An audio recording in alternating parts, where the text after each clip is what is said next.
Today, we're digging into NLC India Limited, or NLCIL. Now, this is a massive government-owned energy company that's at a really interesting turning point.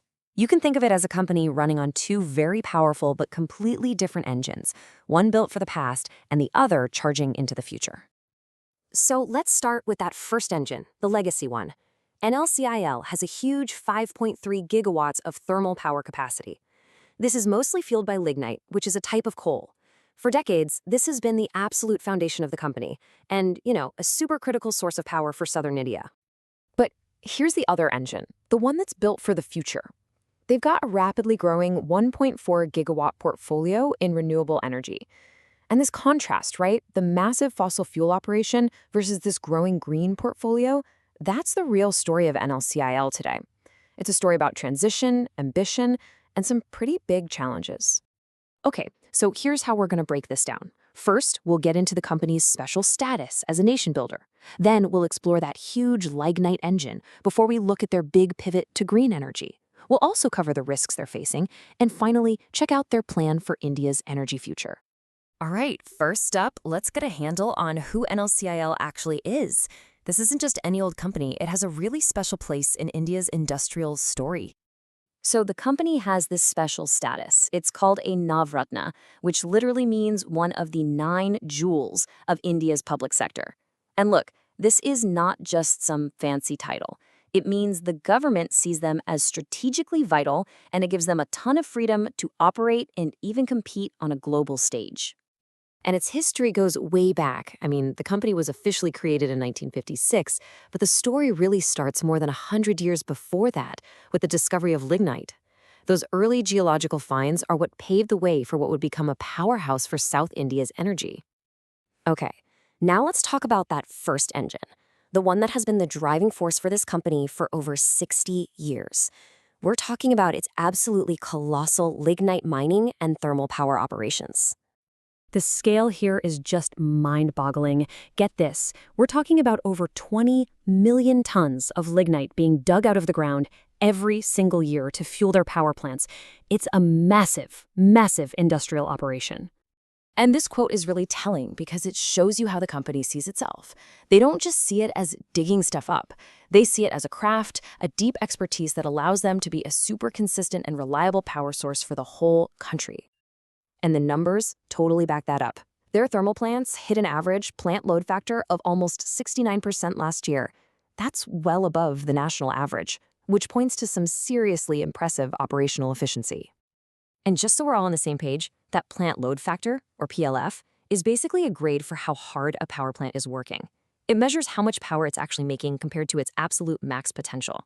So a higher PLF means you're getting more juice from the equipment you already have. And that is absolutely crucial for being reliable and profitable.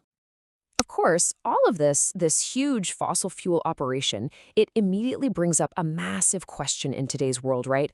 What are they doing about the environmental impact? And that question leads us straight to the company's second engine. Because NLCIL is not just sitting around. They are making a huge pivot toward renewable energy, and they're pairing that with a real commitment to environmental and social responsibility. So first off, they are trying to manage the impact of their core business directly. This means everything from using advanced sprinkler and fog systems to keep dust down in their mines, to installing special tech to slash emissions. They even manage to use 100% of the fly ash their plants produce, which basically turns a waste product into something useful. And it's not just about the environment. NLCIL puts a lot of money back into the communities where it operates.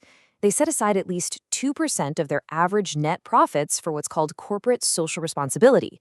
This goes into things like healthcare, education, clean water, and giving direct support to people who are affected by their projects. Okay, but trying to run these two different engines at the same time, it's not easy. The company is very open about the fact that there are some significant risks they have to manage to keep everything running smoothly, both now and in the future. They're really facing two big types of risks.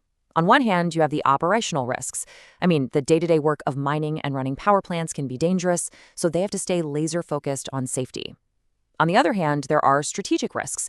Things like getting the land they need for new projects for both mining and renewables is a really complicated and slow process that can totally stall their growth plans. But even with those challenges, that efficiency we talked about earlier pays off. The company's financial health is actually on a really strong upswing. What this chart shows is something called the interest service coverage ratio, which is just a fancy way of saying how easily they can pay the interest on their debt. And that steady climb, it tells us they're becoming more and more financially stable, which gives them a solid base to fund all those future projects. And that brings us to the final part of the story, the future. NLCIL isn't just trying to balance these two engines. They have a really clear and, frankly, ambitious plan to totally transform the company by 2030.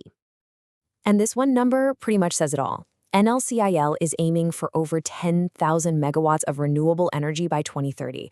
Let that sink in. That is a more than 7-fold increase from where they are right now. A change that big would make their green engine a truly dominant part of their entire business. And look, this isn't just a number they pulled out of thin air. There's a real, concrete strategy behind it. We're talking about locking down huge new solar and wind projects, dipping their toes into brand new tech like green hydrogen, and teaming up with partners to push for innovation. It's the whole shebang, a full plan to make that 2030 vision happen. So this leaves us with a pretty fascinating question, doesn't it? NLCIL has one foot planted firmly in the world of coal and the other in the world of solar. They have to keep the lights on for a growing country today using reliable, traditional power, while at the same time building the green energy system for tomorrow. The question of whether they can successfully be that bridge to India's energy future, well, that's going to be one of the most important stories to watch over the next decade.